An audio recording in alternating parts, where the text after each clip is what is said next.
సిలువలో పలికిన 7 మాటలు గాను, మరి 4వ మాటగా మత్తయి సువార్త 27వ అధ్యాయము 46వ వచనం చదివి ఈ వాక్యాన్ని మనం ధ్యానిస్తాం. ఇంచుమించు 3 గంటలైనప్పుడు యేసు ఏలీ ఏలీ లామా సబక్తా అని బిగ్గరగా కేకలు వేసెను. ఆ మాటకు నా దేవా నా దేవా నన్నెందుకు చెయ్యి విడిచితివి అని అర్థము. చూడండి, ఈ 4వ మాట ఎంత బాధకరంగా మరి యేసయ్య జీవితంలో చూడగలం కదా.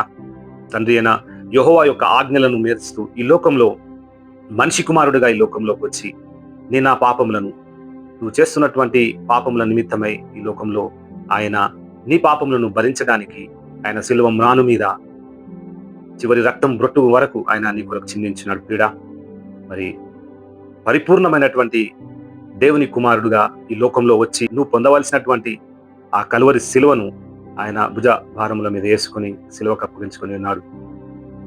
ఏలీ ఏలీ అనే ఈ మాటకు మనము హిబ్రూ భాషలో నా దేవా నా దేవా అనే అర్థము. లామా సబక్తిని అనే ఈ మాట మరి అరామిక్ లాంగ్వేజ్ లో నుంచి తీయబడ్డది. దీనికి అర్థము నన్నెందుకు చేయి విడిచితివి అని అర్థం చూడగలం కదా. అని తండ్రి అయిన యెహోవాకు మొరపెట్టుకొని ఉన్నాడు. అవును ప్రియ బిడ్డ, ఎన్నో చూడండి, మీ కొరకు మనందరి కొరకు యేసయ్య ఈ లోకంలో ఎంత శ్రమ నొంది ఉన్నాడు కదా. తన వీపు మీద దెబ్బలు, ఆయన తల మీద ముళ్ళ కిరీటం పెట్టబడి ఉన్నది. చూడండి, ఇలాంటి పరిస్థితుల్లోనైనా దేవాది దేవునికి మొరపెట్టుకుంటున్నాడు. ఎందుకు ఈ లోకంలో ఆయన వచ్చినాడంటే నిన్ను నన్ను పరలోక రాజ్యానికి చేరడానికి ఒక వారధిగా యేసయ్య ఈ లోకానికి వచ్చి ఉన్నాడు. ఒక ప్రతినిధిగా ఈ లోకానికి వచ్చి ఉన్నాడు. నిన్ను నన్ను నడిపించడానికి ఒక మనిషిగా ఈ లోకానికి వచ్చినటువంటి దేవుడు. మరి ఏ దేవుడైనా ఈ విధంగా వచ్చినాడా అని ఆలోచన చేస్తే ఒక కేవలము యేసయ్య మాత్రమే ఈ లోకంలో మనం చూడగలం కదా. నీ కొరకు శిలువ మ్రాను మీద ఎక్కినటువంటి వ్యక్తి ఎవరైనా ఉన్నారా? మీ తల్లిదండ్రులు ఉన్నారా? కాదు కదా. మీ స్నేహితులు ఉన్నారా? కాదు కదా.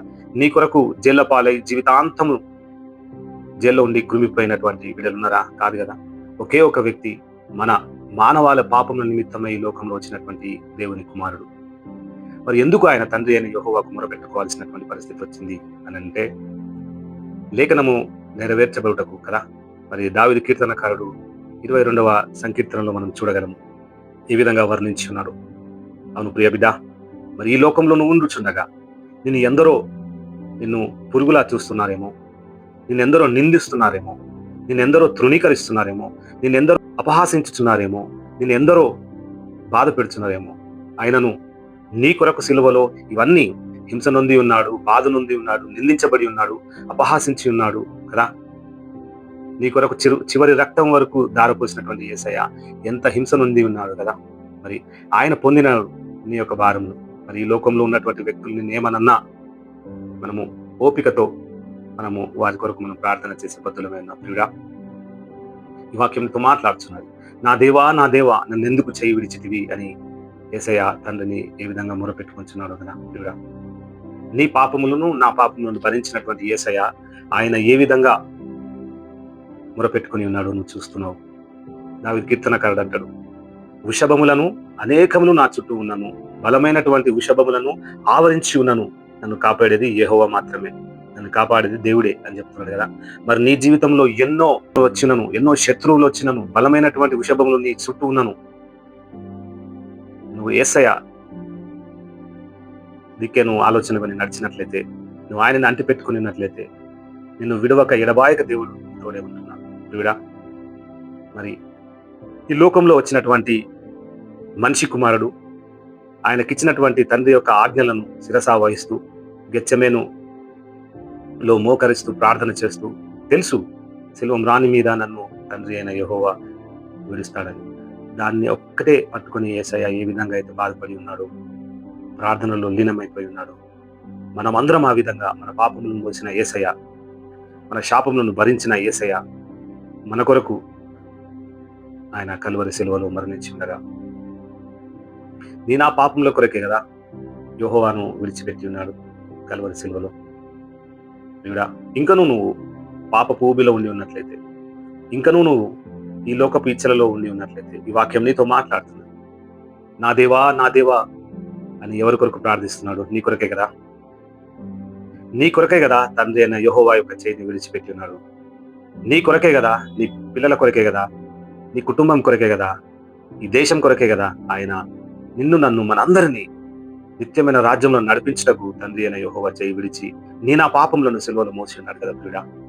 మరి ఈ వాక్యం చేత నీతో మాట్లాడుచుండగా సిలువలో పలికినటువంటి ఈ 4వ మాట నీ హృదయాంతరంగంలో నూతనమైనటువంటి బలమును, నూతనమైనటువంటి జ్ఞానాన్ని, ఈ లోకంలో ఏ విధంగా తండ్రి ఏ విధంగా కుమారుని విడిచిపెడితే ఏ విధంగా కుమారుడు అల్లాడతాడో నీ కుమారుల విషయం అంతే, నీ విషయమైనా అంతే.